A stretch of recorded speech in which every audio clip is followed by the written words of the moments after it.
Ilchot Pessah, cours numéro 5. Bdikat Hametz. C'est quoi Bdikat Hametz? Vérification du Hametz. C'est-à-dire, il y a une des obligations, Chachamim, on dit, on va peut-être commencer par là, Minha Torah, on n'a pas le droit d'en posséder du Hametz. Et en réalité, il y a deux possibilités de ne pas transgresser l'interdit, de ne pas posséder du Hametz. La première possibilité, c'est nettoyer la maison du Hametz. J'ai vérifié, j'ai nettoyé ma maison, il n'y a aucun problème. Je sais qu'il n'y a pas de Hametz, je n'ai pas transgressé cet interdit. Deuxième possibilité, c'est abandonner. Ce qu'on appelle bitoul. Bitoul, c'est pas véritablement abandonner, c'est pas évident, mais ça pourrait être, c'est un genre d'abandon, ça veut dire je ne vais plus à moi. Et d'après la halakha, même si j'ai une bouteille de whisky qui a beaucoup de valeur, dès que j'ai fait bitoul, je peux rentrer et la prendre. Ouais. Si tu as fait bitoul 1 heure avant le temps, je rentre, je prends, je bois. Pas après le issour, il était 1/2 heure avant le temps. Mais Chachamim ont dit qu'il faut les deux conditions. Il faut faire les deux. Il faut faire il faut faire l'abdika. Pourquoi? Parce que l'abdika tout seul, c'est pas sûr. Même si j'ai nettoyé ma maison, il y a des fois probable qu'on va oublier. Donc c'est vrai que même, il faut savoir, c'est pas évident que Minatora, quelqu'un qui a oublié, aurait transgressé. C'est pas évident. Mais on veut éviter, donc je fais l'annulation comme ça, même si j'ai pas bien nettoyé. Mais Chachamim, ils ont dit que c'est pas suffisant le bitoul. Pourquoi? Parce qu'il dit le bitoul c'est valable seulement si j'ai quelque chose de petite valeur, mais si j'ai quelque chose de grande valeur. Ouais, il a sa collection de whisky qui vaut quelques milliers d'euros. Il dit je suis Mevatel. On sait très bien qu'il le dit, mais son cœur ne le pense pas. C'est pour ça que Chachamim, Chachamim, ils ont dit que le bitoul, c'est parfois, il n'est pas de bon cœur. C'est pour ça, le bitoul, on ne se contente pas de bitoul, il faut exclure le Hametz de la maison, ou bien le vendre à un goy. Il faut savoir qu'on ne veut pas seulement le goy, on loue l'endroit dans lequel le Hametz se trouve chez nous. Parce que si j'ai une bouteille de whisky, j'ai vendu un goy, je l'ai laissé dans mon étagère, d'abord, le plus gros des problèmes, c'est qu'il y a un risque de boire. Il faut aussi l'étagère, la fermer et la vendre. On va donc de vendre, on loue. En fait, on vend le Hametz et on loue le récipient ou l'endroit dans lequel se trouve le Hametz. Donc il faut les deux. Non. Le nettoyage, nous disent Chachamim, le nettoyage, c'est pas suffisant de nettoyer. Il faut faire une bidika. Il faut s'assurer qu'on a fait un bon nettoyage. C'est ce qu'elle appelle ça la bidika Hametz. Bidika Hametz, ça veut dire la vérification du Hametz. C'est-à-dire, je vérifie, je m'assure qu'il n'y a plus de Hametz. C'est pas seulement je me souviens que j'ai fait, il faut faire un check, comme dans les avions. Ouais. Avant de prendre l'avion, on compte pas sur le fait qu'on a fait. Pourquoi? Parce que Chas Veshalom, la moindre takala, alors il faut savoir, Hametz à Pessah, c'est pas moins grave. Donc normalement, il faut faire Bdikat Hametz. Normalement, on l'a fait un jour avant. Cette année, comme c'est Shabbat, on va faire 2 jours avant. Donc le soir, il faut tout de suite à la tombée de la nuit. Pourquoi? Pour 2 raisons. Premièrement, les mitzvot, on les fait tout de suite, surtout quand c'est les mitzvot du soir, de peur qu'on va oublier. C'est le livre Kodel, voilà. De peur qu'on va oublier. Deuxièmement, Chachamim nous ont institué ce moment. Ouais. Si c'était juste une question d'oubli, j'aurais pu mettre le réveil. J'aurais pu dire à ma mère ou à ma femme de me rappeler. Mais Chachamim nous ont institué ce moment-là. Pourquoi ce moment? Parce que c'est le moment où tout le monde est à la maison. Donc c'est plus que les autres mitzvot qu'on fait le soir. C'est la raison, peut-être que philosophiquement, on ne veut pas qu'en réalité, le Pessah commence un jour avant.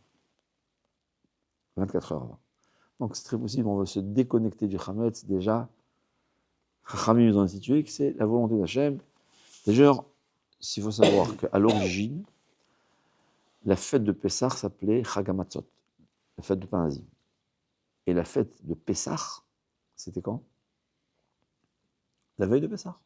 C'est là où on sacrifiait les korbanot. C'est maintenant qu'on n'a pas les korbanot.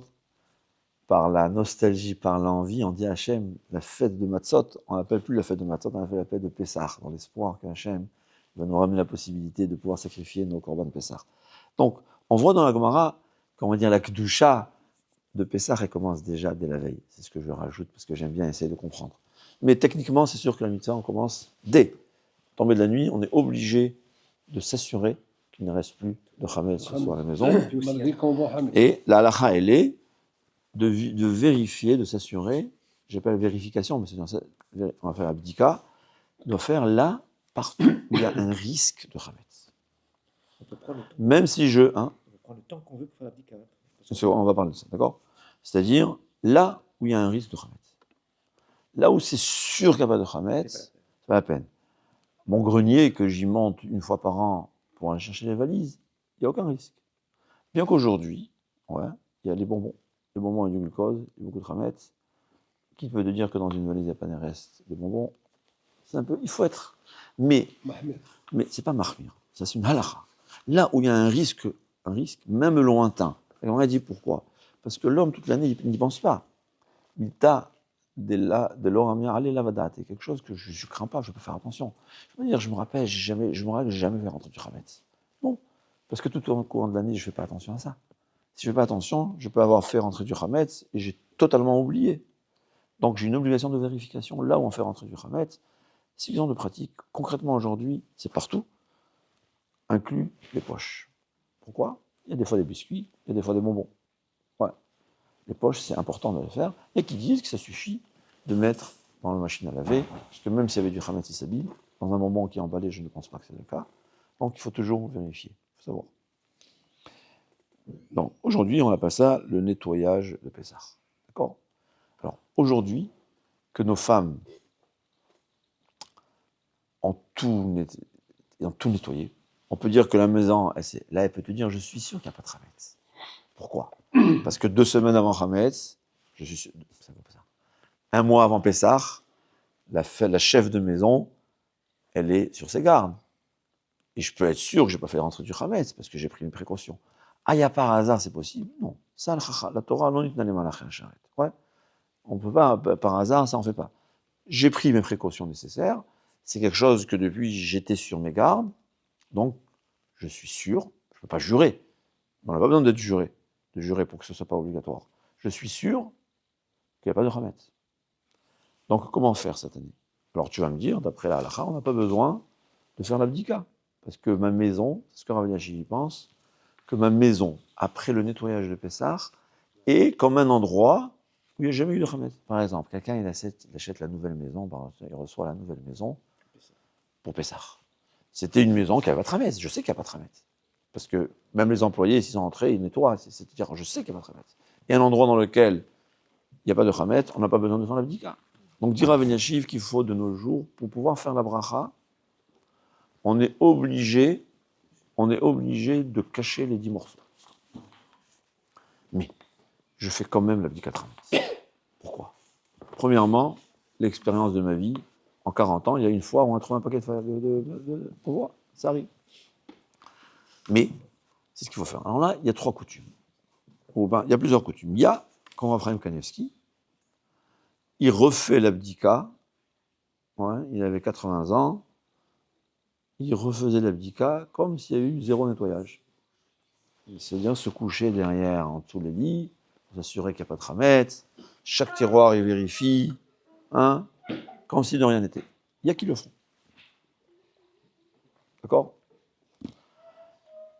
À la lettre, on peut suivre Rav Eliashiv. J'appelle ça, on recherche juste les 10 morceaux. Ouais. Ça, j'aime pas. Personnellement, avec ma femme, je prends le juste milieu, et chacun fait son rave, je fais un check. C'est évidemment quand on cherche les morceaux, et je te dis que le Mossad ne m'aurait jamais embauché, parce que même ce qui est en face de moi, je ne vois pas, mais c'est pas grave, heureusement que enfin, il faut, c'est très important, on verra, ouais. Mais je fais un check avec ma femme, je suis accompagné de ma femme, j'ai nettoyé ça, j'ai nettoyé ça, j'ai nettoyé ça, on a vérifié, j'ai vérifié que ça a été nettoyé. D'accord? C'est comme ça que je fais. Il y a Rafa Zecher Tzadik Vekadosh Livracha, il nous avait dit, c'est encore mieux, la femme, chaque soir, elle a fait une chambre. Ouais. Le soir, tu prends une lampe et tu fais la Bédikat Chametz. C'est-à-dire, et donc tu accomplis la méthode de Bédikat, parce qu'on n'est pas obligé de faire tout le soir. Quelqu'un qui voyage, il peut faire avant. Comme ça. Alors, il y a plusieurs combinaisons possibles. Le Mahmir, c'est Rav Chaim Kanevski, il faisait comme si rien n'était nettoyé. Il y a qui ne cherche que les 10 morceaux. Personnellement, je pense que c'est très important de faire le check. C'est vrai que, bon, Hachem, toujours, ça a été fait, mais c'est bien. Ouais, tu as fait cette étagère, oui. Tu as fait cette armoire, oui. On a vérifié les poches des enfants, oui, oui, oui, oui, oui. En général, bon, Hachem, avec nos femmes, c'est toujours un vie partout.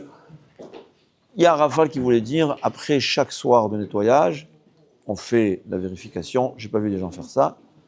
Chacun il fait son rave. Présent Hachem, on va continuer demain le reste des Ilchot Bdika.